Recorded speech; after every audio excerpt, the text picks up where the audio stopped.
दोस्तों आज जिस सीरीज़ का हम शुरुआत कर रहे हैं उसका नाम है जुपिटर्स लेगेसी। और आज हम बात करेंगे एपिसोड 1 के बारे में। जुपिटर्स लेगेसी जो कि इसी साल 2021 में नेटफ्लिक्स में आया है और एक बहुत ही अच्छा सीरीज़ है, आप इसको ज़रूर देखना चाहिए। जुपिटर्स लेगेसी नाम का एक कॉमिक बुक उसके ऊपर बेस करके ये सीरीज़ बनाया गया है। चलिए शुरू करते हैं आज का एक्सप्लेनेशन।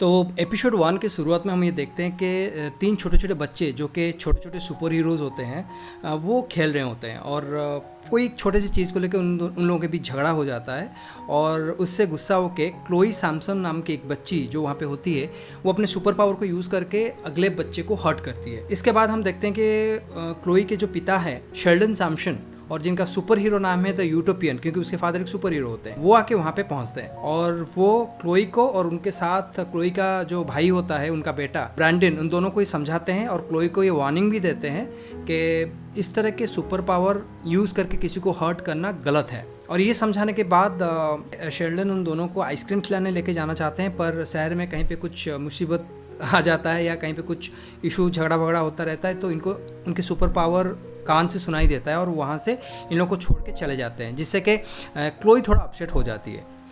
ये वाला जो सीन है हम इसमें देखते हैं कि कैसे बच्चे और पेरेंट्स के बीच में थोड़ा बहुत डिफरेंस ऑफ ओपिनियन है हल्का फुल्का, जो कि आगे जाके एक बहुत बड़ा प्लॉट बनता है इस सीरीज़ को आगे बढ़ाने के लिए। तो इस सीन के बाद हम नेक्स्ट सीन को चलते हैं और जो नेक्स्ट सीन होता है दूसरा सीन, उसमें हम देखते हैं कि ये आज का प्रेजेंट डे है, मतलब बहुत सालों के बाद का बात है। हम देखते हैं कि जो ब्रैंडन था अभी थोड़ी देर पहले अपने लोगों ने देखा वो बच्चे को, वो बैठा है कैफे में, वो बड़ा हो चुका है, टीवी में देख रहा है एक सुपर विलियन ब्लैक स्टार नाम का जिसको आज कोर्ट में पेशी किया जा रहा है। वो न्यूज़ सुन ही रहा होता है कि उसको आवाज़ आता है कि शहर में कहीं पे कुछ रॉबरी फॉबरी कुछ हो रहा है, तो वहां से वो निकल जाता है। जहाँ पे रॉबरी हो रहा है 3 बंदे मास्क पहन के एक वैन को लूटने की कोशिश कर रहे होते हैं। वहाँ पे एक सुपर विलेन आके पहुँचती है जो कि तीनों को मारती है, तीनों को मार के वो वैन को खुद लूटना चाहती है। उसी वक्त वहाँ पे ब्रैंडन आके पहुँचता है। ब्रैंडन एक सुपर हीरो होता है और उसका जो सुपर हीरो नाम होता है उसका नाम होता है पैरागन। तो वो जो सुपर विलेन होती है और ये पैरागन के बीच में फाइट होता है। भाई साहब पैरागन बहुत गंदे तरीके से पिटता है उससे। तो हम देखते हैं कि वो सुपर विलेन पैरागन के ऊपर अटैक करने को जा ही रही होती है कि वहाँ पे आके पहुँच जाते हैं हमारे सुपर हीरो फादर, ब्रैंडन के जो पिता है यूटोपियन है, वो आके उस सुपर विलेन को अच्छे से कूट देते हैं। पर उसके बाद हम देखते हैं कि यूटोपियन जो है शेल्डन जो है ब्रैंडन को ये बोलते हैं कि उसको अकेले नहीं आना चाहिए था, उसको मदद मांगनी चाहिए थी, आगे ये से ना करे, ये कह के वो यहाँ से निकल जाते हैं। तो ये वाला जो सीन है उसमें एक आइडिया तो आ ही जाता है कि भाई ब्रैंडन अभी तक इतना एक्सपीरियंस्ड हुआ नहीं है कि इस तरह की सिचुएशन को वो अकेले फेस कर पाए। तो एक आइडिया आ जाता है कि हाँ अभी तक वो तैयार हुआ नहीं है। ये सीन के बाद हम नेक्स्ट सीन में जाते हैं जहाँ पे कि हम देखते हैं कि शेल्डन और उनकी जो वाइफ है ग्रेस सैमसन, जो कि वो भी खुद ही एक सुपर हीरो है जिनका सुपर हीरो नाम है लेडी लिबर्टी। इस सीन से एक उनके पिछले लाइफ के बारे में और उनके मैरिड लाइफ के बारे में थोड़ा बहुत आइडिया मिल जाता है कि उन लोगों का एज जो है, उम्र है वो 100 साल के ऊपर है और उन लोगों का बहुत ही अच्छा एक मैरिड लाइफ रहा है, स्ट्रॉन्ग मैरिड कपल हैं वो लोग। के बीच बातचीत होता रहता है। उसी बीच शेल्डन बोलते हैं कि वो कैसे क्लोई को लेके, क्लोई शेल्डन जो उनकी बेटी है, जो छोटी सी बच्ची आप बिगिनिंग में देखे थे फर्स्ट सीन में, उसको लेके वो कितना टेंस्ड हैं, वो कितने वरीड हैं। उनकी वाइफ जो है ग्रेस वो बोलती है कि यार ज़्यादा टेंशन मत लो, जब टाइम अच्छा मिलेगा को कभी उसको जाके समझा देना। तो उसी बातचीत के बीच क्लोई से उनके बातचीत जाता है ब्रैंडन की टॉपिक के ऊपर। शेल्डन थोड़ा अपसेट है, उनको ये लगता है कि ब्रैंडन अभी तक तैयार हुआ नहीं है, वो लायक नहीं बना है कि वो उनकी जगह फ्यूचर में ले सके, यूटोपियन बन सके, और ना ही वो कभी बन पाएगा, क्योंकि उनको लगता है कि बहुत ही इमोशनल है और उसका फोकस ज़्यादा नहीं है चीज़ों के ऊपर, अनफोकस्ड, डिस्ट्रैक्ट हो जाता है। ये सब बातचीत हो ही रहा होता है कि हम देखते हैं कि उनके छत के ऊपर, घर के ऊपर बैठा हुआ है ब्रैंडन और अपने सुपर पावर यूज़ करके उन दोनों की बात सुन पा रहा है। ये सब सुन के वो ऑफकोर्स थोड़ा अपसेट हो जाता है और वहाँ पे इंट्रोड्यूस होता है वॉल्टर की। वॉल्टर होते हैं जो शेल्डन है उनके छोटे भाई, ब्रैंडन के चचा हैं। वो भी आके वहाँ पे बैठते हैं और उनका पावर है कि वो दिमाग पढ़ सकते हैं। तो वहाँ पे बैठ के सामने ब्रैंडन के दिमाग में क्या चल रहा है वो उसका दिमाग पढ़ पाए, उसकी दिमाग की आवाज़ सुन पाए, और उनको पता चला कि नहीं यार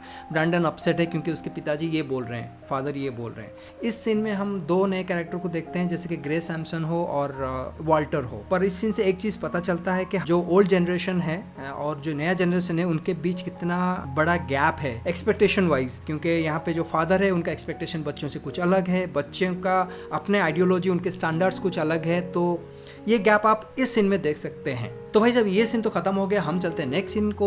उससे पहले मैं एक चीज़ बोल दूं कि अभी का जो अभी तक हम लोग देख रहे थे अभी वाला सीन, वो करंट टाइम का है, प्रेजेंट टाइम का है, पर इसके साथ और एक टाइमलाइन यहाँ से शुरू हो रहा है जो कि 1929 का है।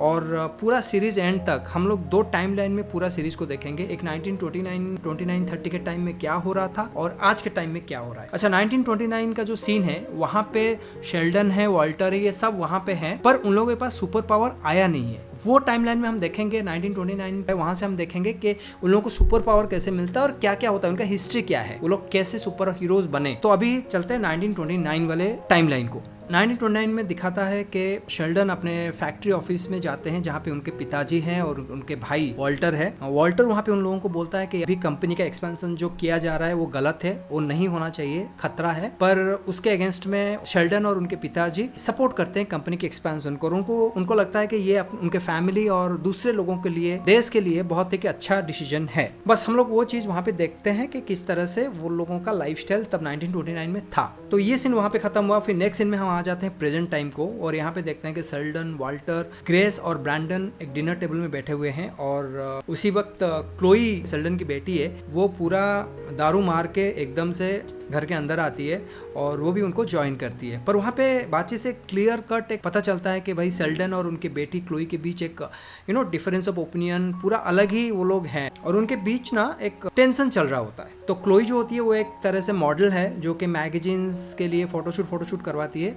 तो वो अपने नए फोटोशूट के बारे में बोल रही होती है, तब शेल्डन इससे खुश नहीं होते हैं। वो उनको लगता है कि क्लोई अपना टाइम, जो टैलेंट है उसको बर्बाद कर रही है। उसे अच्छा होता कि वो ये सब फालतू का अटेंशन नहीं लेके, अच्छा होता कि वो अपना जो पावर है वो दुनिया के लोगों के लिए वो यूज करती है, उनको हेल्प करने के लिए, जैसे कि ब्रैंडन कर रहा है। मैंने ये जो डिस्कशन है वो आर्गुमेंट में बदल जाता है। फिर क्लोई गुस्से में ये बोल देती है कि वो दुखी है कि वो शेल्डन की बेटी है। ये बहुत ही गंदे तरीके से बातचीत रहता है। तब ग्रेस माफी मांगने को बोलती है क्लोई को, तो क्लोई माफी मांगती है, पर ये भी बोल के वहां से निकल जाती है कि ये उनके साथ आखिरी डिनर है। तो पीछे ब्रैंडन जाता है और उसको समझाने की कोशिश करता है कि देख बहन, ये गलत है, इस तरह से बातचीत नहीं करना चाहिए, पर क्लोई नहीं मानती है। तो ब्रैंडन बोलता है यार कोई ना कोई तो कभी ना कभी यूटोपियन का जगह लेगा ना, क्योंकि ब्रैंडन बहुत ही कोशिश कर रहा है कि वो अपने पिताजी के आदर्शों के ऊपर चले और उनके जो यूटोपियन का जो जगह है वो उसको अर्न करे। पर क्लोई इससे बिल्कुल भी खुश नहीं होती है। उसका पॉइंट ये है कि जब उन लोगों को उनके पिताजी की जरूरत थी बचपन में, तब वो उनके पास नहीं थे, जो कि हम पहले सीन में देख चुके हैं कि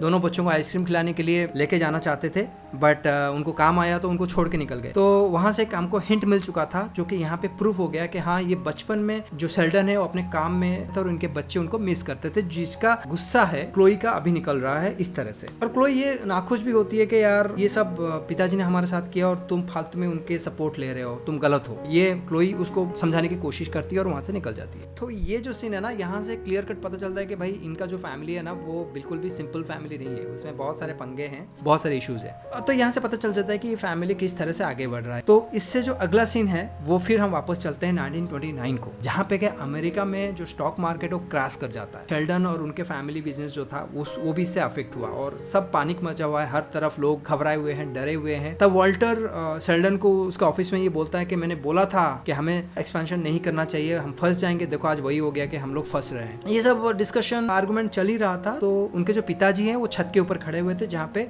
शेल्डन जाके पहुंचा और उनको बोला कि आप अंदर आओ। तब वो थोड़ा इमोशनल हो गए, वो बोले कि यार मैंने अपने लाइफ में इतना सारा काम किया, इस कंपनी को इतना ऊपर किया, हमारे जो स्टील है वो स्टील मैन्युफैक्चरर होते हैं, हमारा स्टील पूरा शहर में लगा हुआ है, सब बिल्डिंग में लगा हुआ है, और आज देखो ये हालत है कि मेरा कंपनी डूब गया, मैं डूब गया। उसी वक्त वो क्या कि एक छत के ऊपर से कूद गए। ये जो उनका नुकसान हुआ, उनका कंपनी डूब गया, उसके जो प्रेशर है, उसका जो पेन है, उसके चक्कर में वो वहां से कूद गए और मर गए। तो इस सीन के बाद जो नेक्स्ट सीन होता है, हम फिर से वापस प्रेजेंट डे में आ जाते हैं और वहां पे हम देखते हैं कि जो वॉल्टर है वो और शेल्डन बात कर रहे होते हैं। वो वही बात कर रहे होते हैं कि कैसे उनका अतीत रहा है और कैसे उनका एक दोस्त है जॉर्ज, जिसके पास भी एक सुपर पावर था, पर वो इन लोगों को धोखा दिया और एक टेररिस्ट बन गया। ये सब बातचीत में जो शेल्डन होता है बहुत ही निराश हो जाता है और ये बोलता है कि पिछले 90 साल वो लोग मिलके अपराधियों के खिलाफ, अपराध के खिलाफ लड़े हैं, पर आज सिचुएशन बहुत ही अलग है। आज कोई किसी का भी नहीं है, कोई किसी को पूछता भी नहीं है और मोरली सब डूब रहे हैं, सब बिखर रहा है चीज़ें, कैसे क्या होगा आगे को लेके बहुत ही वो टेंस रहते हैं। तभी वॉल्टर ये बोलता है कि शायद टाइम आ गया है कि हमें अभी जो पॉलिसीज़ है, हमारे जो कोड है जिसको बेस करके हम लोग ऑपरेट कर रहे हैं, सुपर हीरोज़ काम कर रहे हैं जिस पॉलिसी के या जिस कोड के ऊपर, उसको बदलने की ज़रूरत पड़ेगा। एक नया पॉलिसी, एक नया कोड लाना पड़ेगा।